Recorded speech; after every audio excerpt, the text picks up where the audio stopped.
You know what time it is. It's Kang time. It's always Kang time. It's time travel and the quantum realm. And it's jam-packed with the past and the future.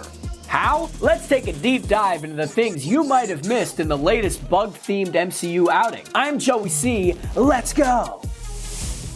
Ever since Loki and Sylvie took their complaints about the bureaucracy of the TVA to the head office, we've known that it's not just Kang on the horizon, but all the Kangs. Exactly as we're introduced to the Council of Kangs. It's an exclusive club of Kangs, a tongue twister, from across the multiverse. Heading up the Council of Kangs are some of the more notable roles or variants. Most recognizable right off the bat is Rama-Tut, one of the first conquering personas Kang adopted. He took his super advanced technology and knowledge and conquered ancient Egypt. Unfortunately for that Kang, the Fantastic Four time traveled and said no to that. That's when he went to the Fantastic Four's time with a new setup. The Scarlet Centurion, who joins Rama-Tut in discussing the troublesome nature of a Kang being beaten by not a Kang. Rounding out our trio is the Kang with the highest score and strongest contender of heaviest headgear is Immortus, one of the more successful Kangs from the comics. Speaking of the future, I'm seeing the numbers 31 and 2. Oh yeah, we're gonna get into Quantumania's Back to the Future 2 references, but first, Kang has had 2 at-bats so far in the MCU, and both have ended badly for him. But as we know, it's going to end up going even worse for us, since those 2 were the only ones holding back the tide. Comic book Kang took his share of L's as well. After his first attempt at the modern world of the Marvel Universe, Kang decided the problem was groundwork. So he rolled the clock back to 1901, and he gave himself the sick name of Victor Timely. What a name! And then he founded the beautiful town of Timely, Wisconsin. It's here that Kang realizes the one flaw in every supervillain robbing banks. There's gold in their inventions. Instead of menacing superheroes, he files patents and builds timely technologies. In the same spot, but just out of phase, he also built Chronopolis, his time-conquering city that gave him access to all of space and time across the multiverse. A slightly bigger version of the base that Kang built in Quantumania. It's here the first Human Torch was built, which appeared in the MCU as the red suit in the Stark exhibit of the World's Fair. In the comics, he gets upcycled into Vision. Wheels within wheels, man. Timely itself was a reference even in the comics, as Timely was the company that soon became Marvel. The more you know. And speaking of time, it's a great time to hit the like and subscribe button, man. We'd love to have you as friends, and we'd love to have you back. The big reveal of Quantumania is that Janet Van Dyne has been roguing it up with some shifty frenemies who could go either way, and leading the rebellion against a powerful evil. One of those who took the Lando route and sold her out to Conqueror, Kyler was one of the few named characters that had a comic counterpart, and he's a character so obscure that he's only appeared in one issue of The Incredible Hulk. There are a few themes pulled from Kyler's short time. The Hulk got a dose of the famous shrink juice and found himself back in the Microverse, the name in the comic for the Quantumverse, specifically on a planet of green human-shaped people caught in a civil war. Hulk tips the scale and forces the invading force to retreat to an island of assassins and enlist their steward, Kyler. It's how Kyler goes about it that echoes in Quantumania. He hits the Hulk with a giant array that brings to life the Hulk's deepest fear, himself. That's deep, man. Hang on, pause the video. I gotta do a spoiler warning. I forgot to do a spoiler warning. Kang will return, man! Can you believe it? We're gonna get back to the video here.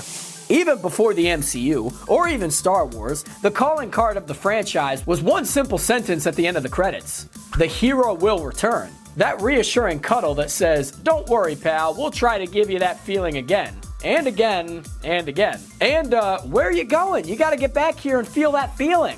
But also, please don't stop." That line has been assuring audiences that their favorite heroes will return with one notable exception. Avengers Infinity War told us that Thanos would return. Kang gets the Thanos treatment here as well, with the credits ending, "Kang will return." As far as everyone who was not Janet Van Dyne knew, the Quantumverse was just a trippy place to collect some particles and go on a greatest hits tour of the MCU so far. I don't know why everyone believes that, but that isn't true. So imagine their surprise when it was chocked full of all kinds of people. Janet pointed out that they had only been going to Subatomica. Subatomica is a star system in the Microverse that gave us Psycho Man. an interdimensional mad scientist, so you should probably keep your windows rolled up. There may be one character in the MCU that stands a chance of taking the title of Most Sincere away from Steve Rogers, and that's FBI agent Jimmy Woo. Darcy and Jimmy Woo meta mysteries. That could be a thing. Just saying. Thanks, I'm also a youth pastor. Jimmy Woo got to stand out in WandaVision working with Darcy to figure out how to convince Wanda to quit it already. But we first met him as Scott Lang's case officer while he was under house arrest for defying the Sokovia Accords, and probably using a commercial airline like a toy. While he upheld his duty to the letter, he really seemed to want a connection with Scott. Jimmy and Scott seem to have lunch often, and often on someone grateful for no longer being dust. How did Scott go from the hero kids didn't want to take a picture with to getting free meals and general goodwill? Well, he saved half the universe and then told them all about it in a memoir called Look Out for the Little Guy. We get to hear Scott read passages from the book, including reflections on the fight with Thanos, and to that time Bruce Banner turned him into a baby. And if you were thinking, boy, that sounds like a real book I'd actually read in real life, well, luckily for you, you can actually buy the book and read it. So go do that. Jimmy Woo was the only one of the regular Ant-Man and the Wasp supporting cast to make an appearance. At least the only one that made an appearance as the same character. In the previous movies, Scott was supported by his friends that made up Ex-Con security, including Kurt, the Eastern European who thought Ghost was a witch from Eastern European lore. Kurt wasn't in the movie, but the actor, David Dastmalchian, lent his voice to Veb, the whole obsessed ball of goo who, when drunk, allows one to understand what people are saying in any language. Dastmalchian is also one of the characters who have been in Marvel and DC movies after playing Polka Dot Man in the Suicide Squad. Any participant in Team Sport Youth is familiar with the halftime orange slices. We never knew why necessarily or whose idea it was to give us all sticky hands halfway through a game of soccer, but it really did hit the spot. When Scott took Go Big or Go Home literally in Berlin for the first time, when he finally came down to size, he asked for orange slices. Does anyone have any orange slices? Which we understand from our times in the neighborhood sports complex. But he could never relate to anybody about his size. And that's very sad. Until Cassie improved her stature. Because she becomes the hero's stature. Let's move on. Finally, another person understands her strong desire for citrus after being big, and how quickly you can get lightheaded.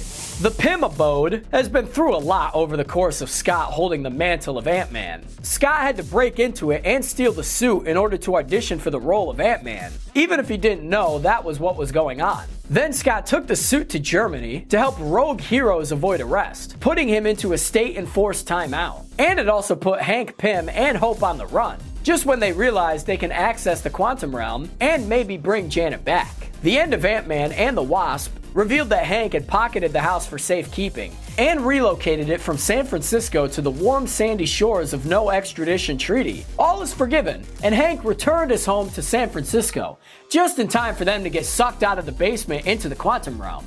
That's bad timing. Before deciding to form Ex-Con Security, Scott was finding out exactly how hard it was to find work when you have a felony. You found out.